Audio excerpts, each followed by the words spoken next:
it hurts a little bit. It hurts a lot, actually, if you figure out that the shit you believed was just made up here.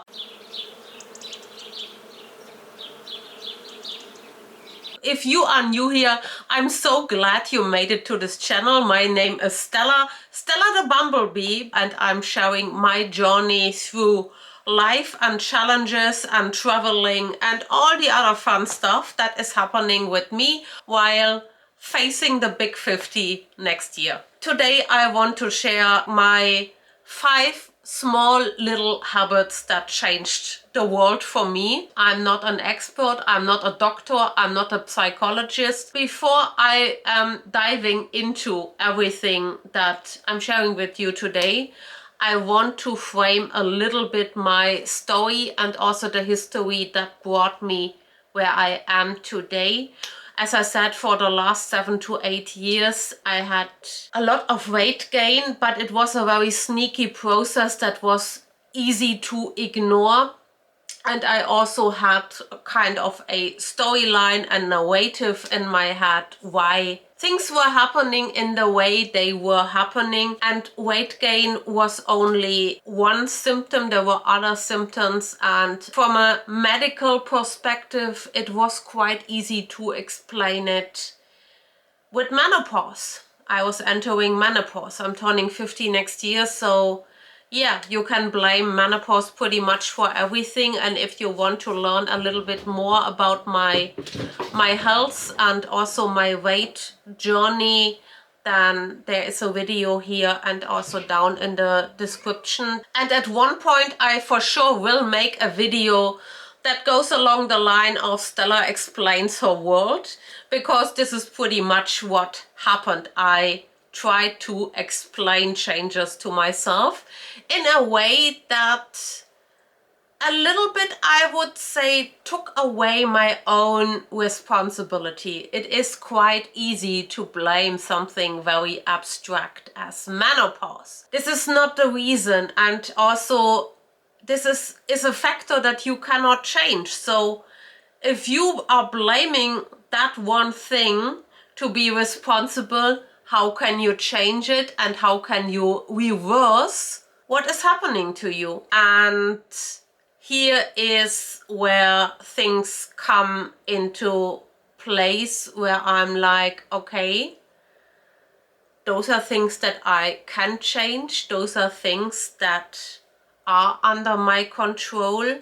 And those were the things that led to failure in the past. My last 18 months were intense in many different respects. I had to work through, this package that you just have from childhood and life and relationships and everything else, because at one point stuff is just adding up and you have to face it. And in order to face it, you have to be brutally honest to yourself. And that brings you back into the driver's seat. And this is my first change that I implemented. I did not believe my own narratives without questioning them. I did not believe this, oh yeah, this is menopause. Oh yeah, this happens because no. Oh yeah, I cannot do this because I'm too busy and I do not have time. I started questioning the stories that I implemented in my head in order to feel safe and comfortable, but that were in the end also preventing me to take over control and change things. And you would be surprised what kind of bullshit I was telling myself and also fully believing, like completely, of course, this is, you are right, Stella, this is completely how it goes. No, it's not. The problem is you figure out that there are so many things where you created something and made yourself believe something, that when you start questioning and really dig in and be like, okay, yeah, but why? Why are you doing this? Do you think this is good for you? And you feel that something is off. I started questioning myself, why am I telling these stories to myself? Why am I basically lying to myself? Who can I rely on when I cannot rely on myself?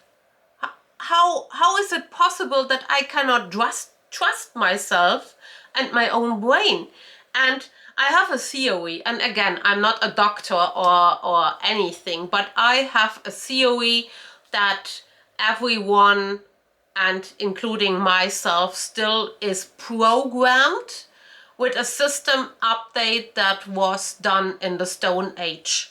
We have this Stone Age brain that still wants to protect us for certain things, and is basically has this programming that goes on survival. This is survival mode, which is just not needed anymore today. So if my brain is telling me, oh, Stella, why don't you eat this fifth cupcake? Do it. This is not the intention of you will look better if you eat 7 cupcakes, because we all know this is not the case. It's also not you will be healthy that you eat the 7th cupcake. No, I think the programming is eat it now, it's there, put everything in that you can, because the next winter might be hard and you might be starving, and then thank me later. I think this is the programming that is going on. The same goes with exercise. This brain is not programmed to go, you have to do your daily exercise, because in the Stone Age, daily exercise was a given. You had to go out there and hunt and do all the Stone Agey things that Stone Agey people do. So if you have the chance to lie on a couch and rest, your brain goes, yes, do that. That's a good idea. Feels good, right? Yeah, because you save energy and calories for the rough times ahead. From a survival perspective, that makes total sense to me.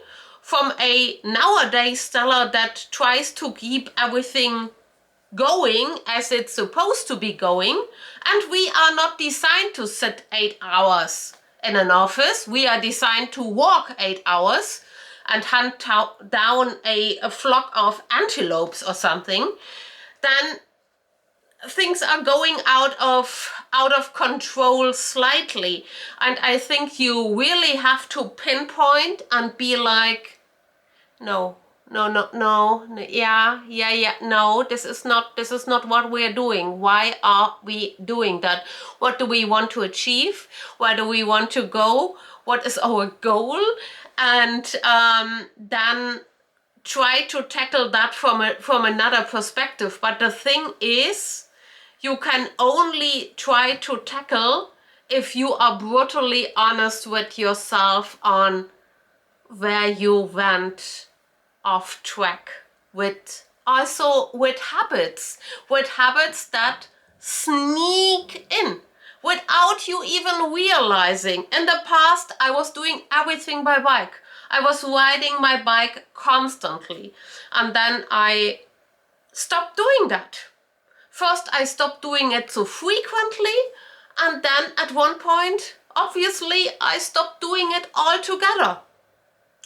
And yeah, of course, right? You feel it. Less exercise, less movement, same eating habits. Not the menopause. No, you don't move your ass that much anymore. And this kind of thinking on really pinpointing down what went wrong, where do things go off, can I be honest to myself? Do I'm not lying to myself in order to feel better? It hurts a little bit. It hurts a lot, actually, if you figure out that the shit you believed was just made up here and has no substance. It hurts. But you can work on that relationship with yourself and the kind of, also the Stone Age brain, of course, is a narrative that I'm making up, but this narrative helps me first to figure out what is the purpose behind this kind of behavior, and also to reassure myself that I'm not, or that my brain is not trying to harm myself, but initially this was something that was aimed on survival and is a positive things, but is just not serving that positively in the modern days. In this process where I went on questioning my thinking and also questioning my beliefs, also in the regard of, is this serving me, is this something that is good for me, what is the intention behind things, I also started questioning something that I witnessed in my behavior. And I had one key moment actually when I was editing a video from my last trip to Orlando. And I went to Hollywood Studios and I had a dessert which was like a chocolate mousse kind of thing, like really sweet, really big, and just not yummy. It tasted stale. I still have the taste in my mouth. It was too rich for me. The crust was stale. It was not good. And I was vlogging and I filmed myself. And I was telling the camera, I think 3 times, that this is not good. I don't like it. It's not good. And I still kept eating. And I was sitting there and was like, what are you doing? Why are you eating that? Yeah, we got it. You don't like, why are you eating it? Why? There's no, what? This is not a food that is good for you. It's certainly not a food that you like. Why are you eating it? What is the purpose? What, can we please, can we, me and myself and my brain, can we please make a deal to not do that anymore in the future? Not eating stuff that is not good for our health, not good for us, will make us sick and doesn't taste good. Is it possible to not do that in the future? And I think all parts of this person here were like, yeah, let's do it. Which is kind of a relief, because then it's easy, because you do not have this inner critic or any voice telling you, and we all have this, right? Like angel and devil on each shoulder, like, eat it, no, don't eat it, it's not good for you. This kind of situation, we all know that, but it's super easy when everyone is like, yeah, you're right, this is not a good idea, let's not do it. I still haven't figured out why I'm doing that, but this goes with other things that I'm also stopping, and this is this kind of process is my second change. I am stopping behavior that I cannot explain, and the only explanation is that it's very comparable to something an addict would do. You just do that out of an addiction. And again, this is a behavior where you are not in control of things. And another example that I stopped is mindlessly scrolling in social media, especially at night when I'm already in bed. Like for hours, right? 1 hour, 2 hour, no problem. You go on Insta or on TikTok and you just go like video after video. There's like there's no benefit whatsoever in that. It will impact your sleep quality. This is also something we are coming to later. It is, there is yeah, there's no output. Why are we doing it? Like, again, like it's like an addiction. I made the same deal with myself that the phone is not going into the bedroom anymore. The phone stays in this room that is serving me as an office, and it will go there in the evening before I'm settling down on the sofa in the living room with a book or a TV series or something else. So this was a second kind of addictive behavior that I erased. And the third one was my, I would say, addictive behavior with certain sweets. And I have to be super specific because there is safe stuff that I am not touching. But I know there are certain sweets, if they are in the house, they have a lifespan of 20 minutes. I have no control. And I compare myself to a dry alcoholic. I cannot have it in the house because I cannot control my behavior. So my consequence is I will not have it in the house until sometime in the future I'm over that compulsive. It's there, I have to eat it. Again, it's not serving anything. It's not serving me. It's not even serving a certain satisfaction. I will eat till I puke. Again, we are brutally honest with ourselves. It's almost, I was telling a friend, it's always like a form of self-harm. It's not, it doesn't have anything to do with, oh, this is so yummy. No, no, this is pure, we don't need it. Will it harm you if it goes away? No. Okay, let's stop it. We are not buying it. And it is surprisingly easy to not buying those kind of things. Because when I'm like food shopping, I am in control, and I also have a shopping list which helps a lot. I know exactly what I need and I stick to that, and I can just, you know, avoid anything that we don't need. The third, I call it micro habit because it's just so small that, again, what I can do it and it's not a big deal in the first step, and therefore there's also no frustration attached to I'm not able to do that, I cannot achieve that. It's so small that I am able to do it. And yeah, the third one is I'm leaving the house once a day at least. And this is important for me because over years after 2020 I worked from home, and there were days where I did not leave the house because I was sitting at a computer for 10 plus hours per day. And then I was just collapsing on the sofa. Is this a healthy kind of behavior? No, it's not. Do I put myself under pressure that I have to do a certain amount of exercise outside? No, also not. Not in the first step, and we are coming also to that later. The first initial deal I made with myself a couple of weeks ago actually was, you are going out once a day. You are not staying inside the whole day. You go out. At least you get some fresh air. If you're only walking around the house 2 times, it's fine. Why? Don't put pressure on yourself.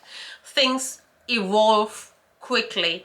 And this is something that I'm observing right now, because at the moment I am, like most of the day, I have my 10K steps because I really have the urge to move my body, and it's not even stressful, but I know exactly if I had my initial deal on the 10K steps, this would be too much and like too far out of reach.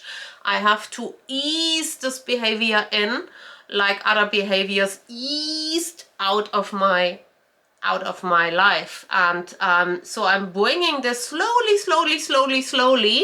into my comfort zone because I want it to be a habit, and a habit is something I don't think about, and I also do not have like a daily conflict with myself. Am I doing this? No, I cannot. Oh, I don't know. No, it's a habit. I'm doing that. I'm not questioning it, and it's just completely ingrained. And this is the approach that I'm going for here, and that works wonders for myself. So yeah, leaving the house once a day, doing my little doggy round without a dog, and then coming back makes me feel good because I did that today. And then wait for the dynamic to bring everything back in and make it even bigger. My fourth micro habit actually is making sleep a priority, and I'm quite thankful for Brian Johnson. I don't know if you're familiar with him. That's the guy who does not want to die. I mean, who wants, but he is going through social media. There's also a Netflix documentation on him.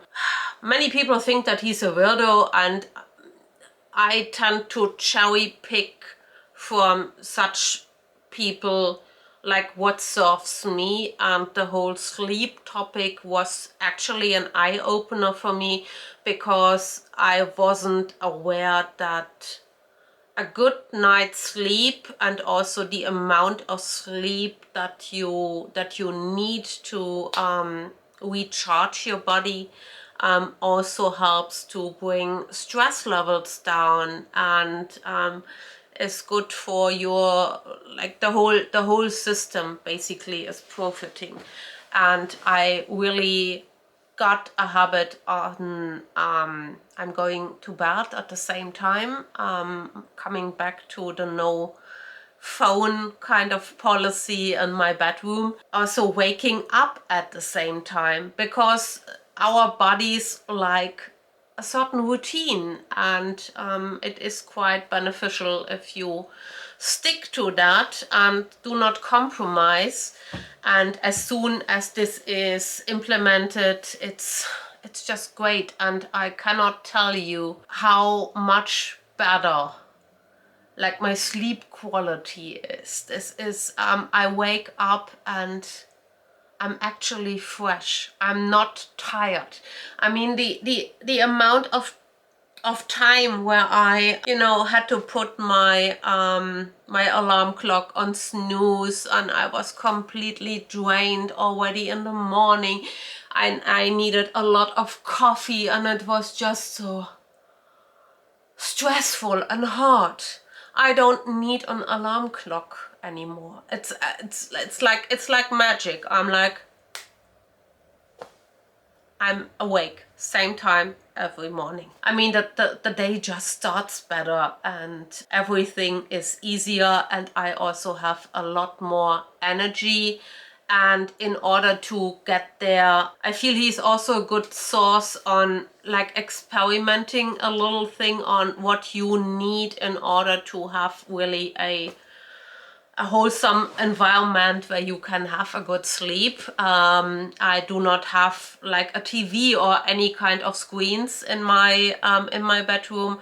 It's as dark as possible, and where I'm experimenting at the moment is a little bit, when can I have my last meal of the day, because if my belly is too full, I cannot sleep properly. This is highly individual, and you have to experiment that. But those kind of experiments, it's nice because it does not have any side effects, right? You can just like play a little bit around with that, and see what serves you best in the end. And I feel this is also something we forget. We have something that just happened to be like that, and then we never question it and change it again, even if we feel uncomfortable with that.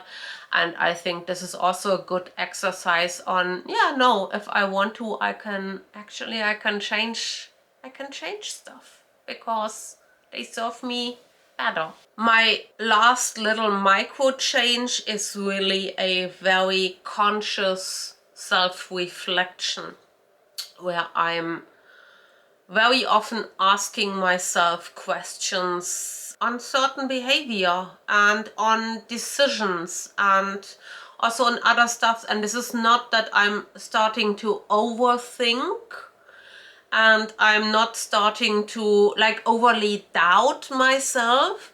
This is not the approach. The approach is rather, why are you doing that? What would happen if we are not doing that anymore? Is there a higher purpose in that kind of thing? Why are you making this decision? Is the motivation fear? Is your motivation love? Are you running away from something, or are you running in the direction of something new? And all those kind of questions help me to get another perspective on things. They help me also first to understand myself better, but they also help me to keep up that honesty that I want to have when I'm talking to myself. And I think it also helps me to make more educated decisions that are not always like be like super emotional, for example. A change of perspective always helps you to get a brighter picture and a better picture and gain more understanding. And I think this is my kind of holistic approach at the moment. It changes a lot because it also gives, again, me more space to act and to do things, when in the past I very often had an impulse from the outside and I was just reacting and I wasn't questioning that. So it gives me more freedom and in my own space. It gives me also more freedom to change things because I am more aware on what is going on and why is it going on, and gives me also a hint on, okay, do I want to change it? Am I scared to change it? Why am I scared to change it? This kind of thinking, I personally find it super helpful. And with all those five, and those are the five small little things, with all those five little things that I already changed, they have a dynamic to evolve and take more space in my life. I brought already the example with the I'm going out of the house once a day to I'm moving myself and I have the urge to move my body and I'm doing my 10K steps. Sometimes I'm even doing 10 kilometers, right? So it is more than 10K steps. My sleep quality is better. I'm not spending that much time on the phone. I can dedicate this time, and I mean the screen time statistic from iPhone is also a hard truth when you see how many hours per day you are actually on your phone and how you could redirect this time to something else. All those things coming together. Yeah, it's so pathetic, but I think it's really it's a new version of myself, and I like this version of myself. And it's the beginning of a journey, and also one of the reasons I made this channel, because I don't know where this journey is taking me, but the start is very promising and the start is so easy, and this is why I wanted to share it, because I'm like, hey, maybe somewhere out there is someone who also, you know, is a little bit stuck and doesn't know where to start. Can try to start there. Maybe you start somewhere else. And I would love to hear your thoughts about this. And until that, I thank you so much for watching. It would mean the world if you could just like this video, leave a comment, and also subscribe to the channel.